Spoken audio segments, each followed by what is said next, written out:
আপনারা এবং আমরা ইতোমধ্যে জেনে গেছি যে ভারতের দিল্লিতে যে সন্ত্রাসবাদী হামলা বা আত্মঘাতী বিস্ফোরণ ঘটেছে তাতে যারা ধরা পড়েছে তারা সবাই মুসলমান এবং সবচেয়ে বিস্ময়কর বিষয় তারা সবাই ডাক্তার। কিছুদিন আগে বামপন্থীরা বা অন্যান্য বামপন্থীরা এখনো বলে যে মুসলমানরা পিছিয়ে পড়ে আছে, কম শিক্ষিত, ছোট ছোট চাকরি করে, তাই আত্মঘাতী হয়। এরা মজলুম। এটা বাংলাদেশ এবং ভারতের চিঙ্কুবমদের বয়ান। তো এরা তো কেউ গরিব ছিল না, কারণ গরিব লোক ডাক্তারি পড়তে পারে না, এত সস্তা না ডাক্তারি পড়া। তারপরে যে বিষয়টা সেটা হচ্ছে যে তারা সবাই উচ্চশিক্ষিত, কিন্তু তারপরেও তার আত্মঘাতী হয়েছে। কেন হয়েছে? কি কারণে হয়েছে? বামপন্থীরা মোটামুটি চিঙ্কুবামেরা, ভারতের চিঙ্কুবামেরা খুঁজে বের করে ফেলেছে। তাদের কারণ হলো কত বড় বদমাইশ এই চিঙ্কুবামেরা। তারা কারণ খুঁজে বের করেছে যেহেতু বিজেপি ক্ষমতায় তাই মুসলমানরা আত্মঘাতী হয়। তা আফগানিস্তানে কি বিজেপি ক্ষমতা? পাকিস্তানে কি নরেন্দ্র মোদী ক্ষমতা? হ্যাঁ, মানে এরা এত বড় নির্বোধ এই চিঙ্কুবামেরা, ভারতের জালিয়াত বাম জালিয়াত সেকুলারেরা। এবার আসে মূল বিষয়, এই যে কাশ্মীরের যে কানেকশন পাওয়া যাচ্ছে, এরা কিন্তু স্লোগান দেয় তেরা মেরা রিশতা কিয়া লা ইলাহা ইল্লাল্লাহ। তারপর চিঙ্কুবামকে তেরে মেরা রিশতা কিয়া লা ইলাহা ইল্লাল্লাহর মধ্যে পড়ে এই গবেটারের অর্থ বোঝে না। এটা নাকি দুনিয়ার বড় পণ্ডিত। আরেক বড় পণ্ডিত আছে অরুণ ধুতি রায়। এই পণ্ডিত কিন্তু এটা অর্থ জান না, তাই মনে করেন জানে, জেনে বুঝেই এদের পক্ষ নেই, কারণ ডলার ডলার ডলার। আর মুসলমানরা এটা কেন করে? কারণ ওই যে গজওয়ায়ে হিন্দের স্বপ্ন তারা দেখতেছে। পৃথিবীতে দুইটা স্বপ্ন দেখে এই উপমহাদেশের মুসলমানেরা, প্রত্যেক মুসলমানই স্বপ্ন দেখে। প্রথম স্বপ্ন দেখে একটা, যে তারা ইহুদি মুক্ত পৃথিবী চায়। গাছ নাকি বলবে পিছনে, গাছ মুখ কথা বলবে, মানে কিরকম নির্বোধ হইলে এগুলো বিশ্বাস করতে পারে এবং এগুলো বিশ্বাস করানো হয়। কত ঘৃণা ইহুদিদের প্রতি, একটা সম্প্রদায়ের প্রতি কত ঘৃণা থাকলে এগুলো শেখানো হয় এবং এগুলো শিখে। আর ভারত, বাংলাদেশ, পাকিস্তানের মুসলমানরা আরেকটা জিনিস শিখেছে, তা হলো যে গজওয়াতুল হিন্দ করবে তারা। তারা গজওয়াতুল আমেরিকা দেখে না, গজওয়াতুল রাশিয়াও দেখে না, গজওয়াতুল চায়নাও দেখে না, তারা দেখে গজওয়াতুল হিন্দের স্বপ্ন। কেন দেখে? কারণ এখানে চিঙ্কুবাম আছে, অন্যান্য বিদেশি মধ্যপ্রাচ্যের টাকা আছে, তারপর ইউরোপ আমেরিকার টাকা আছে। মানে ইউরোপ আমেরিকায় যারা সন্ত্রাসবাদে বিশ্বাস করে, যে সকল মুসলমান এবং যারা সাম্রাজ্যবাদী, তারা এখানে ইনভেস্ট করে, তাই এখানে গজওয়াতুল হিন্দের স্বপ্ন দেখে। চাইনাতে দেখে না। চাইনাতে মসজিদ ভেঙে টয়লেট বানাইলেও স্বপ্ন দেখে না। চাইনাতে কোনো সমস্যা নেই, চাইনা হলো এদের জ্যাঠা লাগে।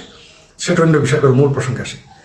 কাশ্মীরি থেকে সাবধান থাকবেন এবং মুসলমানদের থেকেও। অর্থাৎ আজকালকার মুসলমান ডাক্তার, ইঞ্জিনিয়ার হলেও আর বিশ্বাস করবে না, করবেই না, করতে পারে না। তার সর্বশেষ প্রমাণ দিল্লির ঘটনা।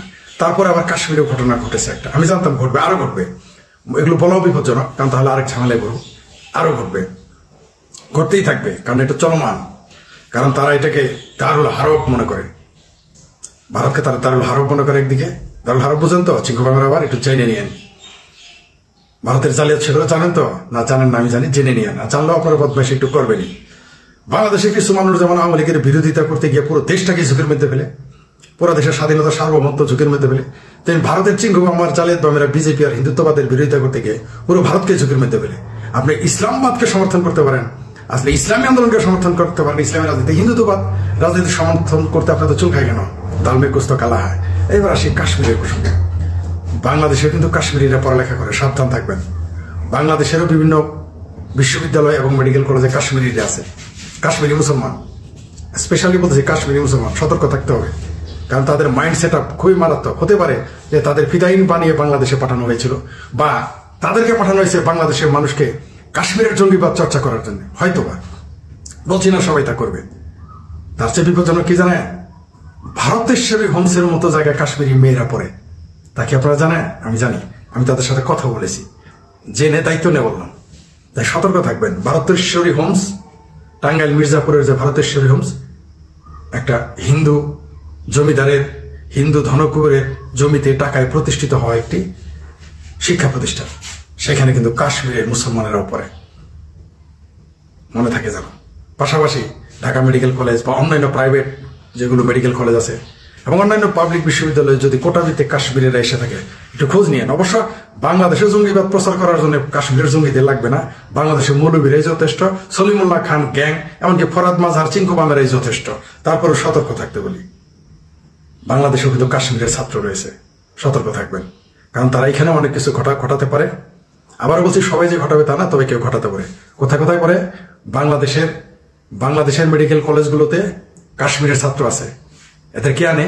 কাশ্মীর নাকি গরিব, ভাত পায় না, ভাতে মরে, এত টাকা এখানে কেমনে পড়ে? ভারতের শিরোই হোমসে তারা কেমনে পড়ে এত টাকা খরচ করে কাশ্মীর থেকে এসে? এরা নাকি গরিব, ভারত নাকি কাশ্মীরকে দরিদ্র বানিয়ে ফেলেছে। কাশ্মীর থেকে, সুদূর কাশ্মীর থেকে বাংলাদেশের সেই টাঙ্গাইল, জামালপুর আমাদের বাড়ির পাশে গিয়ে কিভাবে কাশ্মীরের নারীরা পড়ালেখা করে? এত টাকা পায় কোথায়? দাল মে কুছ তো কালা হয়। সতর্ক থাকবেন। শুধু কাশ্মীরি জঙ্গি নয়, বাংলাদেশেও বহু জঙ্গি আছে। তবে দিল্লির এই ঘটনার সাথে আঙ্কারা, বাকু, লাহোর, ঢাকা, এই 4টি রাজধানীর সংযোগ থাকতে পারে। লাহোর তো অবশ্যই আছে, এতে কোনো সন্দেহ নেই। আরো যে 3টা দেশের নাম বললাম আমাদের দেশও, আবারও বলি, লাহোর, বাকু আজারবাইজান রাজধানী, বাকু, আঙ্কারা, লাহোর, ঢাকা, এই 4 রাজধানীর যোগাযোগ থাকতে পারে। সমন্বয় রয়েছে। লাহোর তো অবশ্যই আছে, কোনো সন্দেহ নেই। তবে আবারও বলছি, বাংলাদেশে যারা কাশ্মীরের ছাত্র পড়ালেখা করে তাদের থেকে সতর্ক থাকবেন। আমি জানি সতর্ক হবে না, কারণ এখানে পাকিস্তানের জঙ্গিরা এখন আসা যাওয়া করতেছে। সুতরাং ভারতের কাশ্মীরিরা যদি আসে, এদের কেউ কিছু করবে না, আমরা জানি।